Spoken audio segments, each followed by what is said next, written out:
Naganya mugani kelen dala goshira Mali fanbela jelefe biye tenen juin kalo kle folo samba fla ani muka ambalma bamana kameno Mali kono ani Mali koka ka foli ani wolenyma donko onyeshi awma ka sangani akwa matrafali ka nyeshi sherifla jabrani soma whatsapp se ka famnyal basro anga bamana kan kuna funu na minu mena walawala ke awi Mali kuna funu ani jien famre tawla ambi awla donia ka fongoni yo kuma sele bakuruba kuna funu na Ministri somi sigilembe anga jamana kono muso ani denbaya togola ka sangani aka baraw boloda togoye aya kanu ki bolofa ka to ka maski ba wolonvla anano kanfe ko ke deme ka nyeshi muso jekuluma wasa obse ku yere deme bana chejugu kelelila ka bo anga jamana konnana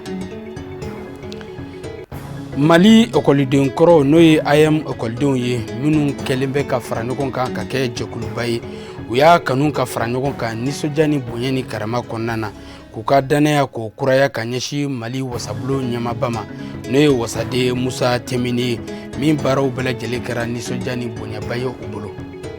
o flana ke anga bi bamanankan kunafunu la kumbabaw ye ka fara kunafunu waraw kan anda bena dominu na amba fanango au bisimila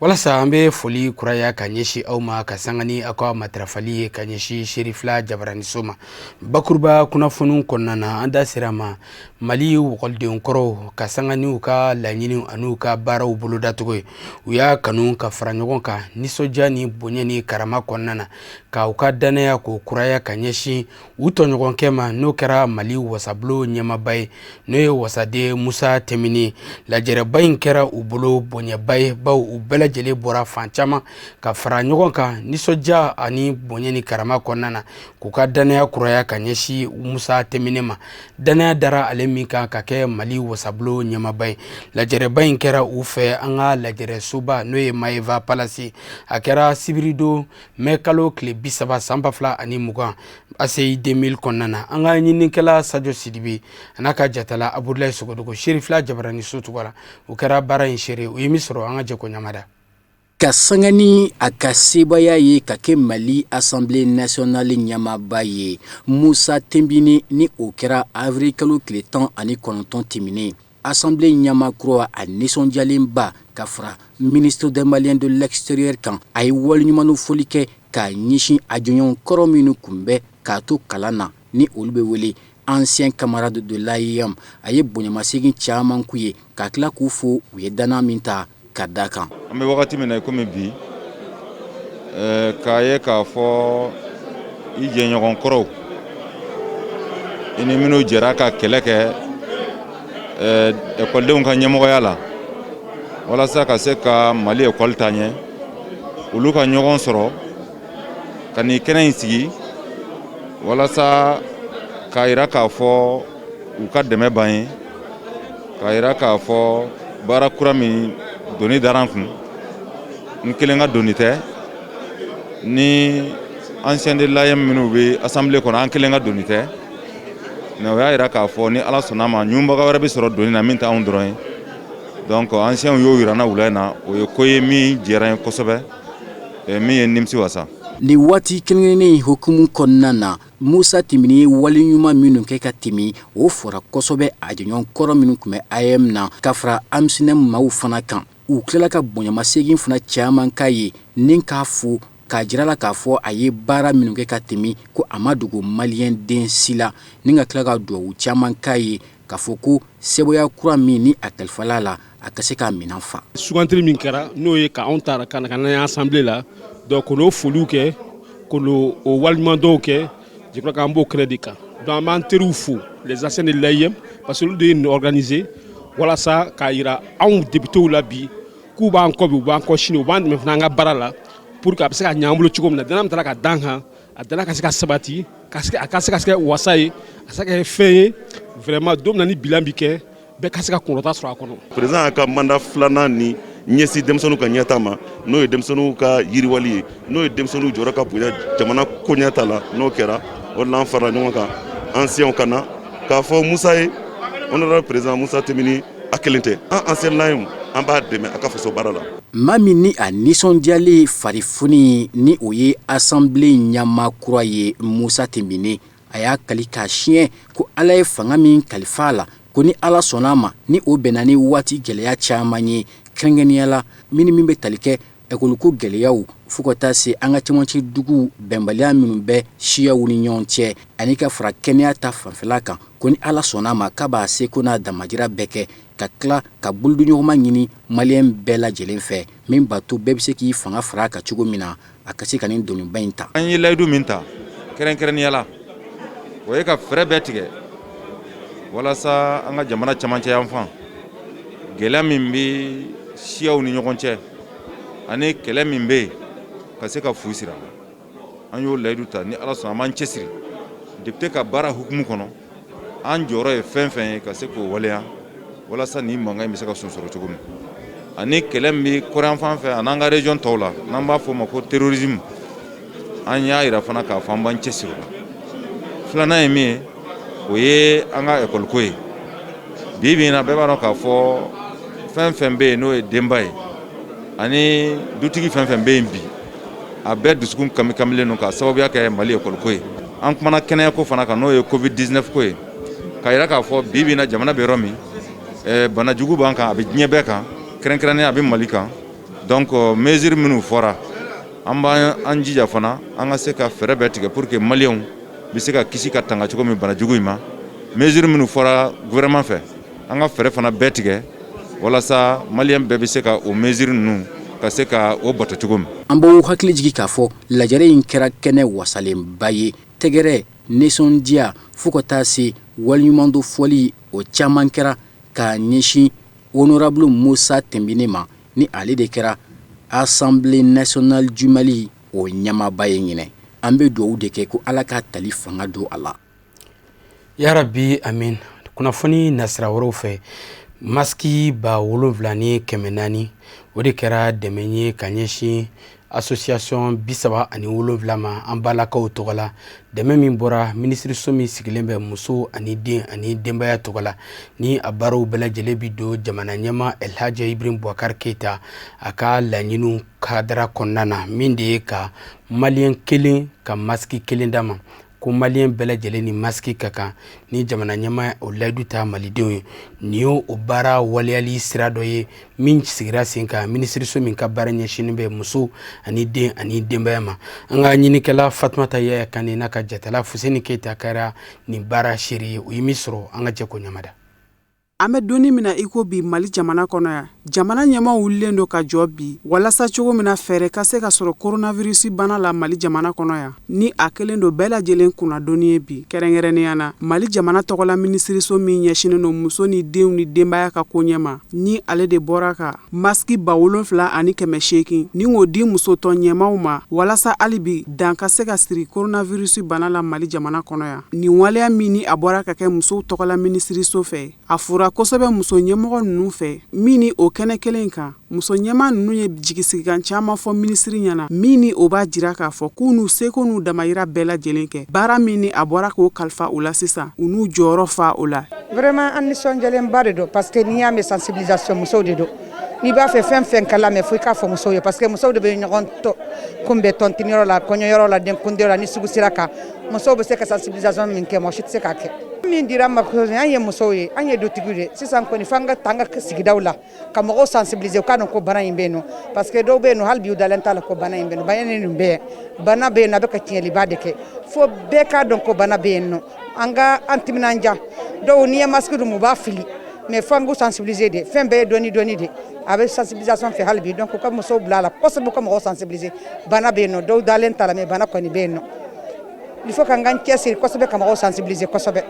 kabini coronavirus bana yera maa fɔlɔ minnu na an fɛ yan Mali jamana kɔnɔ o waatiw la muso ni denbaya ka minisiriso ma to kɔfɛ a kɛlɛli waleyaw ni a hakilinaw tali la ni nin ye o kɛnɛ n'a ɲɔgɔnnaw dɔ ye nin lajɛrɛ in senfɛ Dr Jakite Aissata Kassa Traoré ni ale ye musow tɔgɔla minisiri ye Mali jamana kɔnɔ yan nin baara ninnu bolodalen don a bolo a ka minisiriso tɔgɔla min ni a bɛna wulikajɔ kɛ Bamakɔ komini 6 bɛɛ lajɛlen kɔnɔ Katibe o la ka taa se Diyo ma a kɛnɛ in kan Dr Jakite Aissata Kassa Traoré a dama dogo a la coronavirus a ye nɔ minnu bila Mali jamana kɔnɔ yan a y'a laɲini muso ɲɛma ninnu bɛɛ lajɛlen kelen-kelenna fɛ u ka wulikajɔw boloda cogo min na ka se ka lafaamuyali kɛ Mali jamanadenw ye maski yɛrɛ doni nafa kan ni ka sɔrɔla ka labanna ka minɛ ninnu tilatilali daminɛ président y'a yira ka fɔ a ka ministre ye a tɛ foyi ɲinina ka faamuya an ka baara bɛ jɔ nin wagati in na an ka ɲɛsin covid kɛlɛli la donc bɛɛ b'a lajɛ i ka yɔrɔ la mun b'i bolokɔrɔ i bɛ se ka mun daminɛ joona joona fɔlɔ donc mun tun bɛ anw bolokɔrɔ anw y'o kɛ kit de lavage de mains ye ka geliw san ka comment dirais-je masque yɛrɛ tun t'an bolo fo kɔfɛ masque dama dama dira ma o dun ye usage unique ye ni ye usage unique di mɔgɔ ma a ka gɛlɛn donc anw bɛ ka lavable makɔnɔ donc an kɛlen k'o sɔrɔ an bolila ka taa pouponnière la denmisɛnninw bɛ yen nɔ se t'u ye dabali t'u ye u ka prise en charge a ka gɛlɛn an taara pouponnière la ka taa lajɛ ni mesure talen don lavage de mains minnu tun b'an bolokɔrɔ ani gel ninnu an y'o di ye an tilala k'a ye enfant de rue bɛ kɛnɛma an taalen ka taa minɛn di parlement ma minɛn tun tɛ bɛrɛ ye parlement y'an interpellé madame la ministre denmisɛnnin minnu bɛ kɛnɛma a bɛ kɛ cogo di an y'a yir'u ka fɔ olu ka cible bɛ action sociale bolo développement social bolo u hakili b'u la u bɛ na mais malgré an ye mandarasa karamɔgɔ dama dama wele ka kuma ɲɔgɔnya k'u fɛ u y'a yira na ka fɔ effectivement u mago bɛ lavage de mains la an ye kiti dama dama di olu fana ma an ye diinɛmɔgɔw muso chrétien diinɛ ɲɛmɔgɔ musomanw an y'o wele ka protestant diinɛ ɲɛmɔgɔw wele ka tila ka musulmanu ka diinɛ ɲɛmɔgɔ k'o wele ka na olu fana sigi ani radio baarakɛla dama dama musomanw journalistes b'o la animatrices radio b'o la an ko nin wagati in na an kana wari makɔnɔ wari t'an bolo mais bɛɛ lajɛlen k'i ŋaniya kɛ kelen an bɛɛ ka impliqué mɔgɔko tɛ bana in tɛ mɔgɔko ye n'an y'a bila mɔgɔko la dɔrɔn an b'a bɛɛ tiɲɛ an k'a bila an kun na jamana ko de don n'a bɔra Mali kɔnɔ bi c'est le Mali qui gagne donc an welele ka 75 000 masques d'an ma a ma fɔ an ye an ka tila cogo min dɛ a dira département de la promotion de la femme ma mais anw y'a ye k'a fɔ an tɛ se ka baara kɛ aw ka cogo si la maintenant an kulekan lamɛnna masque présidentiel dira an ma an tɛ se k'an bolo don o la n'an fana ma dɔ d'aw ma a ka dɔgɔ de bɛ kɛlɛ tiɲɛ nin 200 in dɛ a kana jɔ a la coronavirus bana a kɛra bɛɛ lajɛlen kunnadoni ye bɛɛ lajɛlen ka wulikajɔw boloda fɛɛrɛ kofɔlen ninnu ka se ka matarafa walasa i k'i yɛrɛ kisi ka se ka maa wɛrɛw kisi i fɛ Alisa an bɛ to bana cɛjugu ni a kɛlen bɛ ka diɲɛma kamanagan ni a lakodɔnna an yɛrɛ ka jamana kɔnɔna na n'o ye coronavirus banakisɛ ye o kadara kɔnɔna na centre de santé Sherifla a ɲɛmayaso ka sanga ni a ka baaraw boloda tugun a n'a ka laɲini a y'i tɛgɛ di jɛkulu min n'an b'a wele ko Agenta Pharma maaw ka dɛmɛ kɛ ka ɲɛsin fɛn min ye u ka baarakɛyɔrɔ n'o ye centre de Sherifla kɔnɔna ye ka furajiw ani dabajiw ko olu bɔ yen nɔ wasa bana cɛjugu a bɛ se ka kɛlɛ ka bɔ yen cogo min na nin baara kɛrɛnkɛrɛnnen kɛr'o fɛ karidon mɛ kalo tile 31 saba fila ani 20 a kɛra ka sanga ni maa caman yeli kɛnɛ kɔnɔna na an ka ɲinikɛla Abdukarim Sako n'a ka jatala Baba Keyita tun bɛ Sherifla Jabaraniso tɔgɔ la coronavirus banakisɛ kunbɛli a n'a kɛlɛli baara hukumu na centre de santé Sherifla a ɲɛmayaso n'o y'a direction générale ye u ka bolodi ɲɔgɔnma hukumu na u ni Agenta Pharma fɛ Agenta Pharma min n'o ye laboratoire ye min ka baara ɲɛsinnen don kɛrɛnkɛrɛnnenya ma pharmacie furaw dilali a feereli a n'a lasagoli baaraw wɛrɛw ma u ka tɛgɛdi ɲɔgɔnma kɔnɔna na u ye hakilina ta ko walasa banakisɛ min n'o bɛ diɲɛ kɔnɔ n'o ye coronavirus ye ka se ka adamadenw kisi a bana tɔɔrɔ ma u ka baara ɲɔgɔnya kɔnɔna na n'o ye partenariat ye u ni ɲɔgɔn cɛ u nana centre de santé Sherifla k'o fiyɛ n'o ye k'a désinfecter walasa banakisɛ minnu bɛ se ka sɔrɔ a yɔrɔ la ka se k'olu faa baarakɛla minnu b'a yɔrɔ la olu ka se ka kisi maa minnu bɛna sigi banabagatɔw kɛrɛfɛ olu ka se ka lakana fo ka taa se banabagatɔ yɛrɛ kɛnɛyali ma ko bana kunbɛn o ka fisa bana furakɛ ye u y'u bolo di ɲɔgɔn ma ka na centre de santé Sherifla k'a fiyɛ ni furaw jiw ye min bɛ se ka kɛ sababu ye ka banakisɛ in k'a fa ko maaw bɛ lajɛra yɔrɔ o yɔrɔ banakisɛ a ka teli ka sɔrɔ yen nɔ kɛrɛnkɛrɛnnenya ma banabaatɔ minnu bɛ na u yɛrɛ furakɛ kɛnɛyaso la o bɛ se ka kɛ sababu ye ka na ni banakisɛw ye walasa maaw ka se ka tanga k'u kisi o tɔɔrɔ ma u ye dɔgɔtɔrɔso in fiyɛ n'o ye k'a désinfecter. Centre Cherifula ye centre ɲɛnamaba de y'an bolo an baarakɛɲɔgɔn don u bɛ ko caman kɛ an bɛ ko caman kɛ ɲɔgɔn bolo donc banakisɛ min bɔlen don sisan donc an yɛrɛ a décidé ka na essayer k'u ka yɔrɔ désinfecter non seulement pour que u ka personnel soignant protéger en même temps banabaatɔ mun fana bɛ na u kana na banakisɛ sɔrɔ quoi donc o de y'an lase yan nɔ et aujourd'hui n de nisɔndiyalen don bi ka participer o baara la. A bɛ waatinin bɔ bana in donna an fɛ yan n'o ye coronavirus ye donc hukumu kɔnɔ pour que ka an ka personnel n'o y'an ka dɔgɔtɔrɔ ye k'olu lakana k'an ka banabaatɔw lakana ani u kɔrɔsigibaw ani maa fɛn fɛn bɛ don dɔgɔtɔrɔso in kɔnɔ k'u bɛɛ lakana ka bɔ banakisɛ in tɔɔrɔ ma an y'a décidé an ka partenaire dɔ bɛ ko Azanta Pharma n'o ye AIPP ka agence dɔ ye donc olu nana ka na an dɛmɛ ka na yɔrɔ fiyɛ ka dɔgɔtɔrɔso bɛɛ fiyɛ ka banakisɛw faga min bɛ se ka kɛ sababu ye an ka dɔgɔtɔrɔw ani an ka baarakɛlaw bɛɛ lajɛlen ani an ka banabaatɔ ni kɔrɔsigibaw bɛɛ lakana ka bɔ bana in ma an ɲɛmaa y'o de fɔ an ye kuma in ka dɔgɔya dɔɔni mais an ka yira ni kɛwale c'est-à-dire min an se fitinin min ka kɛ an y'o de kɛ bi pour que ka banakisɛ yɛrɛ faga ka hadamadenw lakana parce que bana kunbɛn o de ka fisa ni bana furakɛ ye n'i ye nin kɛ a bɛ bana kunbɛn a b'a to anw minnu ye dɔgɔtɔrɔ ye anw tɛ bana sɔrɔ an fana tɛ se ka yɛlɛma banabaatɔw la donc o bɛ kɛ sababu ye ka jamana yɛrɛ dɛmɛ kosɛbɛ bana in kɛlɛli la o hakilina de ye an bila nin na ka nin kɛwale in kɛ bi. Hakilina jiginna ni baara ɲuman min talen filɛ nin ka kɛ centre de santé Cherifula a n'a jɛɲɔgɔnw fɛ n'o ye Azanta Pharma ye a bɛ don cadre min kɔnɔna na o de ye baarakɛɲɔgɔnya min bɛ u ni ɲɔgɔn cɛ n'o ye partenariat ye. Ka sanga ni an ka jamana ani diɲɛ jamana wɛrɛw ye don kɛrɛnkɛrɛnni min talen bɛ ka ɲɛsin nɔnɔko ma diɲɛ kurukara bɛɛ lajɛlen kɔnɔ n'o ye juin kalo tile fɔlɔ ye o kadara kɔnɔna na Mali jamana ka tɛmɛ ni minisiriso min ka baara ɲɛsinnen bɛ bagan ani bagan marakow ma n'o ye ministère de l'élevage et de la pêche ye u ye nin don kɛrɛnkɛrɛnni ɲɛnɛmaya nisɔndiya ni bonya kɔnɔna na ka sanga ni bana cɛjugu min bɛ an ka jamana kɔnɔ n'o ye coronavirus ye u maa caman ma ye kɛnɛ kɔnɔ ka sabu kɛ o bana kofɔlen ɲinan dakun a tun bɛ tali kɛ nɔnɔ baarakɛbagaw u ni coronavirus bɛ se ka i kɔlɔsi cogo min na an ka ɲinikɛla minnu kɛra nin baara seere u ye min sɔrɔ an ka jɛ ko ɲamada. San o san juin kalo tile fɔlɔ o ye don kɛrɛnkɛrɛnni min sigilen don nɔnɔ baarakɛlaw o ni bagan maralaw tɔgɔ la k'a tɔgɔ kɛ journée mondiale du lait ni a sigira sen kan diɲɛ selege naani tɔnba ka bolofara min ɲɛsinnen bɛ dumuniko ma n'o ye FAO ye n'a bi kɛ sabu ye wasa nɔnɔ baarakɛlaw u ka se ka ɲɔgɔn dɔn k'i da don u ka gɛlɛyaw la. Donc nin ye don kɛrɛnkɛrɛnnen ye anw na u y'a baara kɛ ɲɔgɔn fɛ tile kelen de bilalen b'a ye diɲɛ kɔnɔ n'a FAO y'a bila. Mais anw tun ye kunɲɔgɔn kelen yɛrɛ ta tun kɛra de walasa kuma ɲɔgɔnya bɛ se ka segi mun bolo bɛ nin baara in na n'o ye nɔnɔko ye olu bɛ se ka sigi ka fɔ kɛ cogo di baara in bɛ yɔrɔ jumɛn nɔgɔya jumɛn b'a la gɛlɛya jumɛn la an b'a fɛ ka taa cogo yɔrɔ jumɛn sini o ye kelen ye filanan walimɔgɔ mun fana bolo t'a la olu bɛ se k'a dɔn an jɔyɔrɔ ye jumɛn nɔnɔ jɔyɔrɔ ye jumɛn ye jamana kɔnɔ nɔnɔ bɛ se ka mun nafa ɲa a mɔgɔw b'a dɔn mais que mɔgɔw hakili jigin a kɔnɔ pour que bi n'an y'an wasa dɔn an yɛrɛ ka nɔnɔw la n'an y'an wasa don an yɛrɛ ka nɔnɔ la an bɛ se ka nɔba bɔ a la kulu mɔgɔw baarakɛlaw mun bolo bɛ nɔnɔ baaraw la k'a daminɛ nɔnɔ bɔyɔrɔ f'a feereyɔrɔ u kɛlen don tɔnw ye u kɛlen don kulu ye mais kulu baara in mɛ faamuya pour que u bɛ se k'u yɛrɛ ka yɛrɛta sira ta cogo di u bɛ se ka yɛrɛta sira ta cogo di donc sinon tako 15 na denmisɛnnin a bɛ mɔgɔ balikuya donc an bɛ se k'a fɔ journée mondiale balikuyara Mali la. Nin don kɛrɛnkɛrɛnnen n'a kun ti dɔwɛrɛ ye wasa nɔnɔ baarakɛlaw Mali kɔnɔ u bɛɛ lajɛlen bɛ se ka sigi kɛnɛ kelen kan k'i da don u ka degun n'u ka gɛlɛyaw la ani fɛlɛ ni dabali minnu kan ka tigɛ wasa nɔnɔko bɛ se ka yakubaya an fɛ Mali kɔnɔ jango ɲinanta o kɛra ka bɛn ni coronavirus ye. Bon bi don ye bi an ka nisɔndiya don ye parce que anw nɔnɔbɔla n'i y'a lajɛ bi de anw bɛ se ka kuma ka wasa bi de fana anw bɛ se ka hami mun b'an na an bɛ se k'o fɔ.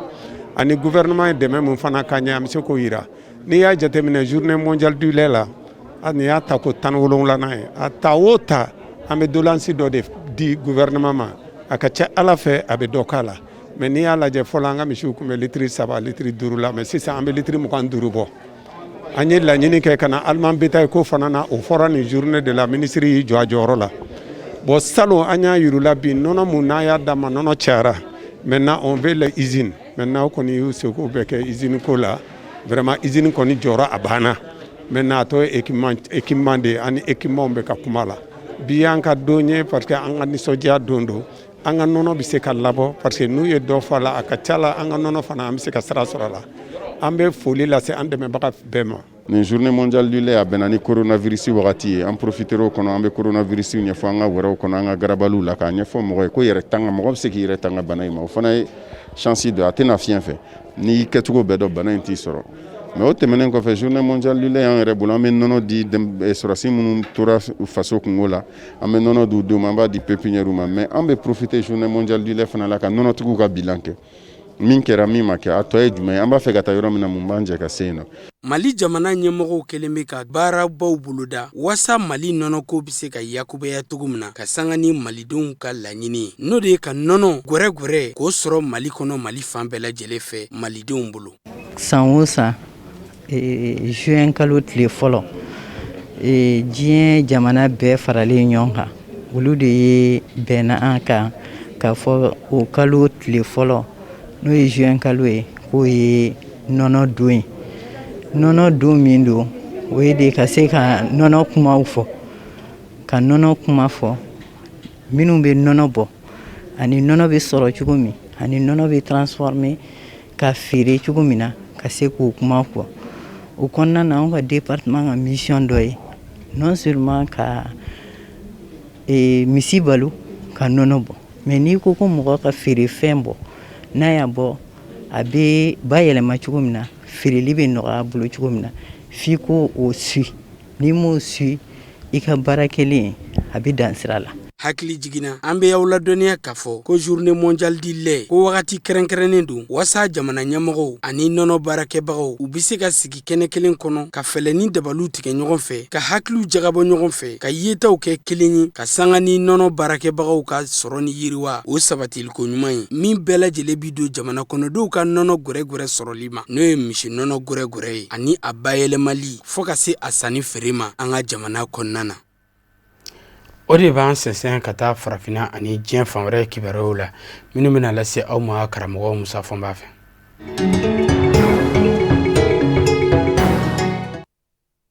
Burkina Faso jamana kɔnɔ jatigɛwale bolodabaw ye tiɲɛni kɛ tile fila ka da ɲɔgɔn kan juma ani sebere Burkina gaɲa ka yanfa ani a kɔrɔ yanfa kɛra sinɔ ye kunnafoniw y'a yira ka bɛn ni dimanche mai kalo tile 31 ye k'a fɔ maa fagalen bɛ taa maa 50 ɲɔgɔnna la ka sababu kɛ hadamadenya dɛmɛ minɛnw datɔ Burkina gaɲa ka yanfa fɛ o mobiliw taara bi ja kɔnɔ juwa dɔ fɛnɛ bɛ jamana kɔrɔ yanfa fɛ bin taara kɛ o juwa ka marifatigiw fɛ u kun bɛ moto la maa fagalen bɛ t'i jɔ maa 50 la maa 30 su kɔni sera ka ye Burkina jamana kɔrɔ yanfa juwa fiyɛ fagali senfɛ hadamadenya dɛmɛ minɛn minnu kun bɛ ka taa gaɲa ka yanfa fɛ o fagali senfɛ maa 20 ani maa 5 kɔnbiyan bi ka juwa fiyɛ la ni o ye bagan feere yɔrɔ ye garabal ani pama kasuru maramafɛntigiw de nana moto la ni ka fagali daminɛ minnu ma sɔn ka boli u y'olu larawe k'u kunnafɛnw bɔ u kun minnu bolila u tilara k'olu fɛnɛ nɔbɔ kɔrɔyanfa marabolo ɲɛma ni o ye colonel Sayidu Sanu ye a ye kunnafoni di kɛ ka jira k'a fɔ jamana jugu u ye cɛni don jamana kunko kura o kumana k'a bɛ diyagoya jamanadenw kan lakana tigilama minnu bɛ ka fa bɛɛ lajɛlen kɛ senɔ ye Burkina mangama yɔrɔ ninnu na jamanadenw ka lakana tigilamaw dɛmɛ ni kunnafoni dili ye u mɔ jango jatigɛwale bolodabaw dogolen ma na ye fa min fɛ u ka se ka lasɔrɔ lakana tigilamaw fɛ. Kongo Kinshasa kiri ɲɛma min ɲɛsinnen kun don Vital Kamerhe jamana ɲɛma Félix Tshisekedi ka directeur de cabinet ka kiriw ja tigɛli mu ni kɔsada in n'a yirala k'a fɔ a yaralen yera a ka so a su ko dusuku yanfa bana de kɛra sababu ye ka tarabaso n'o ye crise cardiaque ye su sɛgɛsɛgɛlen ye a jira k'a fɔ fɛn de dunna a fɛ fɛn min kun man ka dun kiri ɲɛma Raphaël Yannier a jirala k'a fɔ kɛn kɔnɔ o de kɛra sata ye kunnafoni sɔrɔla ka bɔ kunnafoni diso dɔ de la ko radio Okapi o ka laseliw la o y'a yira k'a fɔ sɛgɛsɛgɛliw minnu kɛra kiri ɲɛma su kan o ye k'a fɔ a ma sa yɛrɛ mɔ pɔsɔni de kɛra sata ye pɔsɔni kɛcogo ka ca a bɛɛ tɛ kɛ ŋɔnɔ ye hala dɔw samani fiɲɛ fɛ ni nɛnɛkilila ka bɛn n'o ye o bɛɛ bɛ se ka kɛ maa sata ye sɛgɛsɛgɛli jaabiw taara bila jamana tɔgɔla kiri ɲɛma procureur ka bolo ka Kongo Kinshasa baara tɔ ye min ye sa ko ɲɛdɔmaw ka fɔ la kɛ ŋɔnɔ siya min kɛra sata ye n'o ye pɔsɔni siya min kɛra sata ye o de bɛna ɲini k'o sɛgɛsɛgɛ k'o sidɔn o tɛmɛnen kɔfɛ maa minnu fɛnɛ kan ka nɔbɔli kɛ olu fɛnɛ bɛna ko ɲɛɲiniw daminɛ kiri ɲɛma juge Raphaël Yanni a ka tile labanw kɛra cogo jumɛn a ye muɲugumaɲakaw minnu kɛ olu bɛɛ lajɛlen de bɛna jateminɛ sa n'o y'a sɔrɔla a tɛmɛna yɔrɔ fɛ yɔrɔ min ni juguw kɛna kɛ ka nin fɛn in lase a mɔ fɔ ka taa se a yɛrɛ lafiniw mɔ ani nun datugulanw ka sabu kɛ mɛ kalo tile 25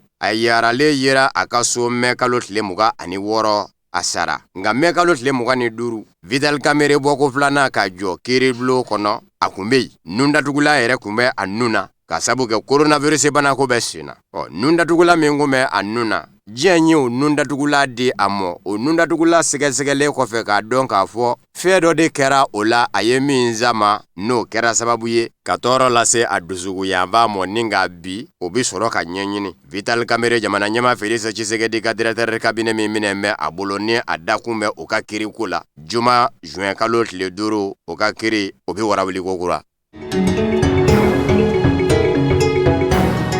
Burundi jamana ɲɛma kɔrɔ an b'a fɔ ten ka sababu kɛ maakura n'an bɛ Pierre Nkurunziza nɔna jamana kuntigisigi kalata senfɛ Pierre Nkurunziza furumuso a bilamɛ den bɛ ka taa n'a ye Kenya jamana kɔnɔ ŋunuŋunu bɛ ka na ni a ye k'a fɔ coronavirus bana de bɛ a la a b'a ta Pierre Nkurunziza n'a ka fanga kun bɛ k'a fɔ Burundi jamana kɔnɔ ko coronavirus bana tɛ Burundi wa furumuso in yɛrɛ dalagwɛsɛkɛ kun bɛ o ye ɲɔgɔnkunbɛba dɔ senfɛ Pierre Nkurunziza y'a yira yɛrɛ a ka kɔrɔfɔw la k'a fɔ Burundi jamana kɔnɔ maaw bɛ se ka don ka bɔ ɲɔgɔn na kɛ ka sabu kɛ dali masakɛ bɛ ka Burundi jamana kisi fiɲɛ min bɛ sama Burundi ka den fɛ ka bila ko fiɲɛ kɛrɛnkɛrɛnnen don jamana ɲɛma min dalaka kɛ m'o ye o n'a furumuso n'o furumuso kelen banana k'a yer'o labɛn o bi den ka bɔ jamana dafɛ ka taa n'o ye fan wɛrɛ fɛ k'o furakɛ a bɛ yɔrɔ min na bi Kenya jamana don olu ka kɛnɛyasoba min bɛ yen n'a lakodɔn bɛ u k'a ma ko hôpital Aga Khan a dan bɛ yen de wa a bɔra Burundi dogodogonin dugu la Pankuru fɛ k'i kunda Kenya jamana kan Kenya ma ɲɛmɔgɔw fɛnɛ ye u den k'a bisimila k'a sabu kɛ kunnafoniw nana n'a ye k'a fɔ furumuso in banabaatɔ bɛ bisimila don min Pankuru la Kenya faba la Nairobi a y'a sɔrɔ baaraw bɛɛ lajɛlen jigilen don Pankuru jigiyɔrɔ la yelenw bɛɛ lajɛlen fara ka furumuso in bisimila kɛnɛya tigilama minnu kan k'u jan don a la Pankuru kɔnɔ ka taa se lakanabaw ma olu bɛɛ kun bɛ yen kɔrɔfɔ min bɛ Kenya ka denw fɛ k'a fɔ banabaatɔ dɔ bisimila la Kenya faamaw fɛ u y'a yira k'a fɔ sariya jumɛn de taara jamana ɲɛmaw fɛ o kɔrɔ ye u y'u bolomada sariya jumɛn de kan ka banabaatɔ bisimila a baara t'a jira mɛ k'a fɔ da suwalen don coronavirus banabaatɔ bɛɛ ɲɛ o fɛnɛ kɔrɔfɔ mɛnɛ Kenya ma ɲɛmaw fɛ jango u kana jaki sɔrɔ jamanadenw ɲɛkɔrɔ minisiri min bɛ Kenyakaw fɛ yen n'a ɲɛsin bɛ Kenya ni jamana wɛrɛ ni ɲɔgɔn cɛ kun ɲɛɲɛnabɔw mɔgɔ sina ka sɛbɛnni dɔ kɛ ten ni k'o ci lasigiden bɛɛ lajɛlen mɔ Kenya faaba la Nairobi k'a fɔ Kenya jamana ɲɛmaw bɛ se ka jɛn ni coronavirus banabaatɔw bisimilali ye cogoyaw minnu na olu filɛ o ye nin de ye a bɛ bɔ jamana min na olu ka kɛnɛya tigilama da a ka lakanamina minnu fɛnɛ kan ka ye a da fɛ olu lakanaminɛw ka fara a ka maa minnu bɛ da a ka olu fɛnɛ ka kɛ maa lakananenw ye ko n'o kɛra bɛɛ ko Kenya bɛ se ka coronavirus banabaatɔ bisimila o cogo in de la ka bɔ jamana wɛrɛ la o gafe sɛbɛnnen k'o ci lasigidensow la Kenya ka denw y'a jira k'a fɔ a barata ko in kɛ na kɛ a yɛrɛ jira bɛ k'a fɔ Burundikaw ka minisiri yɛrɛ min ɲɛsin bɛ kɛnɛyako mɔ dɔgɔkun tɛmɛnen o fɛnɛ kun nana Kenya duguba la Nairobi Pierre Nkurunziza Burundi jamana ni Kenya ni ɲɔgɔn cɛ jɛ ye jɛ dumanba ye danaya bɛ yen kɛnɛya minisiri yɛrɛ kun ye bana dilada Kenya duguba la Nairobi kunnafoniw nana n'a ye k'a fɔ o fɛnɛ ta kun ye coronavirus bana ye Sudan jamana ma ɲɛma kuraw ka se ka jamana ɲɛmakɔrɔ Omar El Bashir jiginnen kɔfɛ nafolo minnu n'a y'o ŋanamu a n'a jɛɲɔgɔn k'olu kani k'u bila jamana ka bolo kan a kɛn bɛ degunba y'u mɔ jɛkulu min sigilen bɛ sen kan ka ɲɛsin faso nafolo darakili mɔ fangakɔrɔ maaw la o ma ɲɛmaw ye a jira k'a fɔ u sen bɛ ka dugukolo caman daraki ani feereke yɔrɔ dɔw jamana ɲɛmakɔrɔ Omar El Bashir ni a jɛɲɔgɔnw na min meti jɔ dolari wari miliyɔn zaba ka taa se miliyɔn 4 mɔ nka ko ye kunnana de ye dɛ olu sera ka min ye n'o tɛ k'a tɔ bɛ yen o tɔ min bɛ yen sa o de sɔrɔli de man nɔgɔ ka sababu kɛ o sɛbɛkɔrɔ dogon bɛɛ kabini san 1989 fanga talen ka na se bi mɔ n'i ko k'i b'o nafolo bɛɛ ɲini k'o bila jamana ka bolo kan k'i na fan caman kɛ senɔ ye ka sababu kɛ Omar El Bashir ye kuma min kɛ fanga na kunnafoniw y'a jira k'a fɔ yuruku sɛbɛkɔrɔ kɛra jakolo min sigi bɛ sen ka bi ka ɲɛsin yuruku kɛlɛli mɔ Sudan jamana kɔnɔ fanga kura fɛ n'o de kan ka jamana ɲɛmakɔrɔ Omar El Bashir ka nafolo ŋanamunenw lasegi faso mɔ a y'a yira k'a fɔ nafolomugu yɛrɛ jɛ kɔni ma se ka sɔrɔ u fɛ fɔlɔ a ma ladɔnniya k'a fɔ avril kalo tɛmɛnen de ɲinanya san 1 ni dɔɔni ye jamanadenw jarawelela Sudan ka bila jamana ɲɛma Omar El Bashir la ka sababu kɛ buru sɔngɔ dɔ yɛlɛla o ka sigiyɔrɔma 3 kabini o kɛra ɲinina fɛ a ka ta ani surasiw minnu gomɛ ka jamana mara olu yɛrɛ labana ka bila la ka jagoya jigi olu de ni manana masumanenw de fara bɛ ɲɔgɔn ka bisa ka jamana ɲɛmayaso kelen sigi ka kɛ i n'a fɔ furanjɔrɔ fanga jati Ameriki jamana ma ɲɛma Donald Trump nisɔngoya taama minnu bɛ senna Ameriki ka sabu kɛ Amerikikaw ka den wolofima dɔ fara a minɛtɔ Ameriki polisilakaw fɛ o nisɔngoya taama kɛra sababu ye ka Donald Trump kɛ k'a ka so fan caman bila Maison Blanche ni o ye jamana ɲɛmaya dagayɔrɔ ye baladingɛ min bɛ yen ni maa don man di ye u k'a ma ko bunker a ka lakana tigilamaw y'a sɛnsɛn ka don n'a ye o baladingɛ kɔnɔ lɛrɛ kelen ɲɔgɔn na Donald Trump y'o kɛ ka sabu kɛ nisɔngoya taamanaw taara tɛngun a ka jamana ɲɛmayaso de la Washington ka yɔrɔw jeni ka farakuruw fili a dagayɔrɔ kan lakanajɛkulu kɛrɛnkɛrɛnnen min bɛ Ameriki n'o ɲɛsin b'a kɔlɔsili fɛnɛ ma olu y'a ɲini a fɛ a ka bila u nɔfɛ u ka don ni a ye balawo kɔnɔ ni o ye bunkɛri ye jango ni bɛ se ka kisi maa tɛ kocogo dɔn kɔrɔfɔ in a lasera kunnafoni di gafe min fɛ o ye New York Times ye wa CNN fana ni o ye jabaraninzo ye o fɛnɛ seginna kɔrɔfɔ kelen kan ko a n'a furumuso Melanie kundo fana lakanajɛkulu kɛrɛnkɛrɛnnen ɲininkalen jango ko bɛ se ka sidɔn olu y'a yira k'a fɔ nin n'a ɲɔgɔnna lakana nasira kuma ti kɛ a ka Ameriki jamana ɲɛmayaso kɔnɔ wa Donald Trump yɛrɛ ka babu sendigi ɲininkalen a fɛnɛ y'a yira k'a fɔ nin n'a ɲɔgɔnna lakana ko mati kuma ale ka Amerikikaw fɛ yen a ma ladɔnniya k'a fɔ bi Ameriki fan caman ka jan bɛ ka sabu kɛ bi nisɔngoya taamaw de bolo dan bɛ maa wolofimaw fɛ Ameriki ka denw na k'a fɔ George Floyd mɛ kalo tile 25 ale min minɛtɔ minɛna minɛcogo jugu la ni nazara polisilakaw kun bɛ k'u kunberekun da a ŋɔnɔ kan ka bisi gitɔrɔ kan n'a yɛrɛ kun bɛ ka maɲumatɔ k'a fɔ n tɛ ka se ka nɛnɛ kelen bilen n'a y'i to la ka diɲɛ to de bɛn dɛ Ameriki ma wolofimaw ma n'u kɛmɛ ka fa bɛɛ lajɛlen kɛ sinɔ ye bibi in na marabolo 15 ɲɔgɔn na kɔnɔ surasiw de kɛmɛ ka lakana sabati ye garde national kɛrɛnkɛrɛnnen ɲɛna Ameriki wa couvre-feu fɛnɛ sigi bɛ sen kan jango ko in bɛ se ka dasa